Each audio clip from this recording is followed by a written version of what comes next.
ان اللہ و ملائکتہ یصلون علی النبی یا ایھا الذین آمنوا صلوا علیہ وسلموا تسلیما۔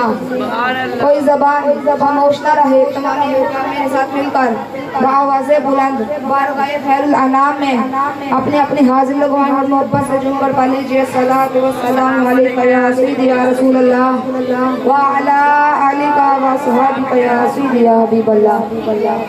دشمن گھٹا نہ پائے گا عظمت قرآن کی، دشمن گھٹا نہ پائے گا عظمت قرآن کی، کرتا ہے حق تعالی حفاظت قرآن کی، اور تم کو ملیں گی سارے جہان کی محبتیں، اور تم کو ملیں گی سارے جہان کی محبتیں، دل میں اپنے بسا لو محبت قرآن کی، دل میں اپنے بسا لو محبت قرآن کی۔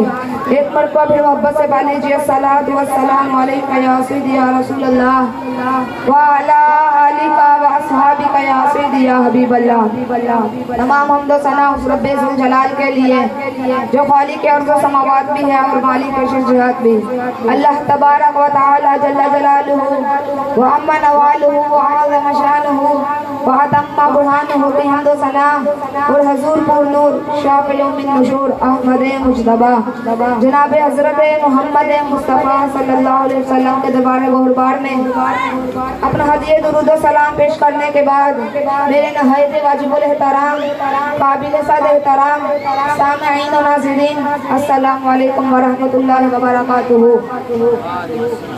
آج مجھے اس موضوع پر لبگشائی کی سعادت حاصل ہو رہی ہے، وہ ہے عظمت قرآن۔ نہ ہو ممتاز کیوں اسلام دنیا بھر کے دینوں میں، نہ ہو ممتاز کیوں اسلام دنیا بھر کے دینوں میں، وہاں مذہب کتابوں میں یہاں قرآن سینوں میں۔ معزز سامعین، قرآن مجید اللہ تعالیٰ کا کلام ہے، اس کی آخری کتاب ہے، ہمارے آقا و مولا صلی اللہ علیہ وسلم کا سب سے بڑا معجزہ ہے، یہ دنیا میں سب سے زیادہ پڑھے جانے والی کتاب ہے۔ اس نے اپنے سے پہلے تمام کتابوں کو منسوخ کیا ہے، ان میں سے کوئی بھی اپنے سلسلے میں موجود نہیں ہے، البتہ قرآن تمام تعلیمات کو اپنے اندر سمیٹے ہوئے ہے۔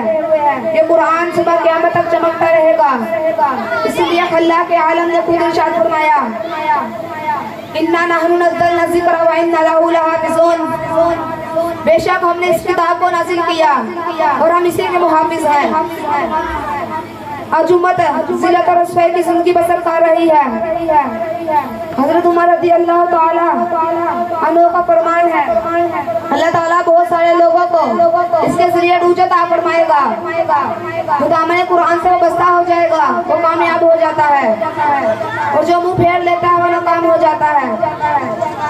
وہ معزز سے زمانے میں مسلمان ہو کر، وہ معزز سے زمانے میں مسلمان ہو کر، ہم خوار ہوئے تاریخ قرآن ہو کر۔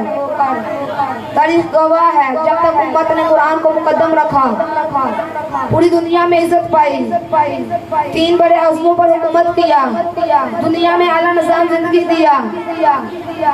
آج قرآن سے منہ پھیر کر ذلت اور رسوائی کی زندگی بسر کر رہے ہیں۔